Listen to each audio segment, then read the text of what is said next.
Hallelujah, जय मसीह की। Praise the Lord. Very good morning. एक नए खूबसूरत दिन के लिए हम परमेश्वर के धन्यवादी हैं। आइए हम वचन में जाएं, देखें आज खुदा का वचन हमसे क्या कह रहा है और हम सचमुच परमेश्वर के वचन को सुनकर उसकी आज्ञा को मानने वाले हों। जैसे कि कल के वचन में हमने देखा कि यीशु मसीह ने कहा कि अगर तुम मुझसे प्यार करते हो तो तुम मेरी आज्ञाओं को मानोगे, क्योंकि यीशु मसीह अपने पिता से प्यार करते हैं और वो अपने पिता की सारी बातों को पूरा करते हैं। तो हम भी यीशु मसीह को इमिटेट करने वाले बने। आज का वचन उत्पत्ति की जेनेसिस की पुस्तक से है, उसके 6 चैप्टर।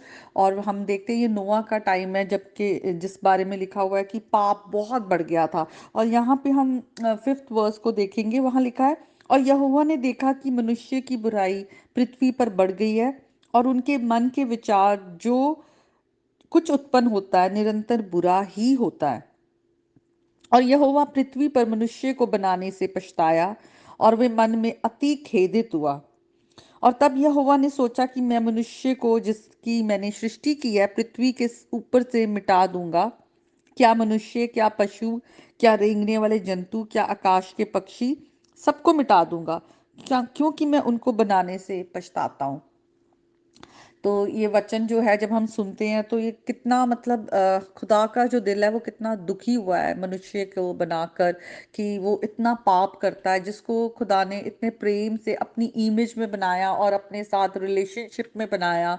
वो खुदा से लगातार जो है रिबेल करता है और बार बार खुदा की रास्तों से हटकर वो अपने मन की करता है। वो अपने मन में जो उसका उसका दिल करता है, जो उसका शरीर चाहता है। तो जब हम इस वचन को पढ़ते हैं तो आज की जो हम हालत देखते हैं, आज की भी जो सूरत है संसार की, हम सब की, वो कुछ अलग नहीं है। आज भी अगर हम संसार में देखें तो लोग अपने मन की करना चाहते हैं, जो हमारा दिल कहता है, जो हमें अच्छा लगता है। हम नहीं सोचते कि जो हम कर रहे हैं वो परमेश्वर को पसंद है या नहीं। हम बार बार हमें खुदा के पास जाकर देखना है, उसके वचन में देखना है, क्या जो हमें लग रहा है सही, क्या वो प्रभु की आंखों में भी सही है या नहीं।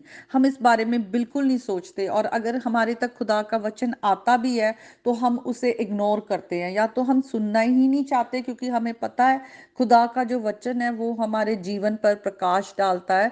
तो जैसे कि वचन में भी लिखा हुआ है, तो प्रकाश डालने से हमारे जो अंधकार के काम है वो एक्सपोज हो जाते हैं, वो उजागर हो जाते हैं। तो हम रोशनी के पास आना ही नहीं चाहते। बहुत बार हम अगर लोगों के साथ कहते हैं कि हाँ, और ये मैं उनके बारे में बात नहीं कर रही जो अभी प्रभु को जानते ही नहीं, पर जो क्रिश्चियंस भी हैं मैं उनके बारे में बात कर रही हूँ, जो प्रभु को जानते हैं, जो चर्च गोइंग है, या जिनके घर में प्रेयर मीटिंग्स भी होती है। लेकिन अगर आप उनसे कहें कि आप बाइबल को पढ़ें या वचन को अपने अंदर लें, आपके जीवन में जो कुछ भी बातें हैं जिनसे आप छूट नहीं पा रहे हैं, आप जितना वचन को लेंगे वो गंदगी आपसे बाहर निकलेगी। आपका जो पुराना जीवन है, खुदा का वचन हमें सेंटिफाई करता है, साफ करता है। जैसे कि हम वचन के द्वारा जानते हैं खुदा का वचन और खुदा का आत्मा वो टाइड अप है, वो साथ साथ चलते हैं। तो अगर हम खुदा के वचन से अपने आप को भरते हैं, खुदा का आत्मा हमारे पास है, तो हम उन वचनों की गहराई को भी जान पाएंगे। लेकिन हम भागते हैं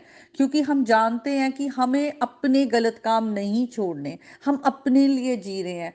खुदा ने अपने पुत्र को हमारे लिए कुर्बान कर दिया, सैक्रिफाइस कर दिया प्रभु यीशु मसीह को, कि वो हमारे लिए जान दे, हमारे पापों के लिए वो सूली पर उन्होंने अपनी जान दी। लेकिन हम फिर भी उस सैक्रिफाइस को इतना इग्नोर करते हैं, रिजेक्ट करते हैं, और फिर भी हम अपने ही उन गलत कामों में बने रहते हैं, जो हमें खुदा से ना सिर्फ दूर करता है बल्कि वो हमें मृत्यु की ओर लेके जा रहा है, जो कि हमेशा की मृत्यु है। जब हम इस वचन को पढ़ते हैं और हम सोचते हैं कि हम हमने अपने बच्चों को, जिन्हें हमें हमने जन्म दिया है, हमारे बच्चे हमारा कहना नहीं मानते, वो हमारी बातों को नहीं सुनते। हमें पता होता है कि जो बातें हम अपने बच्चों को कह रहे हैं वो उनके भले के लिए है। तो हमें कितना दुख पहुंचता है, हम कितने दुखी होते हैं कि हमारे बच्चे सुन नहीं रहे। हम यहाँ वहाँ लोगों के साथ बोलते हैं कि हाँ हमारे बच्चे सुन नहीं रहे, सुन नहीं रहे, हम तो उनके भले के लिए कहते हैं। फिर भी देखो वो गलत संगति में है, या गलत चुनाव कर रहे हैं, गलत आदतों में है। पहले हम अपने जीवन को जांचें। आज हम माँ बाप अपने जीवन को जांचें, क्या हम उस खुदा की सुन रहे हैं जिसने हमें बनाया है, जिसने हमें अपने स्वरूप और समानता में बनाया है। अगर हम खुदा की नहीं सुन रहे, अगर हम खुदा के साथ सही नहीं चल रहे, तो हमें अपने बच्चों को भी, हमें जब कहते हैं तो हमारे अंदर अ, ये अफ़सोस आना चाहिए कि जब हम अपने पिता की नहीं सुन रहे तो हमारे बच्चे हमारी कैसे सुनेंगे। हम अपने बच्चों के लिए एग्ज़ाम्पल हैं, हम अपने बच्चों के आगे वो एक बचपन से ही एक ऐसी इमिटेशन रखते हैं, क्योंकि बच्चे अपने माँ-बाप को सबसे पहले देखते हैं, उनको समझते हैं। तो अपने माँ-बाप को देखकर वो वैसा ही जो है चीज़ों को अडॉप्ट करते हैं, जेनेटिकली भी करते हैं, और अपने जो एनवायरनमेंट है उसमें भी देख के कि मेरे माँ बाप ऐसे करते हैं या ऐसे चलते हैं या ये खाते हैं, ये उसके बाद वो जैसे जैसे बाहर एक्सपोजर उनको मिलता है तो वो बाहर के लोगों से भी इन्फ्लुएंस होते हैं, लेकिन उनके पहले टीचर या इन्फ्लुएंसर जो होते हैं वो उनके माँ बाप होते हैं। तो आज हम अपने जीवन को जांचें, हमने परमेश्वर को कितना दुख पहुंचाया है। हम अपनी मन मर्जियों को छोड़कर हम प्रभु की आवाज़ सुने, और हम तब ये एक्सपेक्ट कर सकते हैं कि हाँ, हमारे बच्चे भी हमारी तरफ देखें, हमारी कहना कहना को माने, क्योंकि हम अपने पिता का कहना मान रहे हैं। तो आप खुद देखिए कि आप कैसे एक हेल्दी फैमिली को बिल्डअप करेंगे, एक अच्छा ऐसी फैमिली जहाँ पर खुदा का प्रेजेंस होगा। क्योंकि जब हम खुदा की आवाज़ को सुनते हैं, उससे प्रेम करते हैं, तो खुदा सचमुच वो हमारे घरों को बनाते हैं। तो आज के वचन के द्वारा प्रभु आपको और आपके घरानों को बहुत ब्लेस करे, प्रभु यीशु के नाम में, आमीन।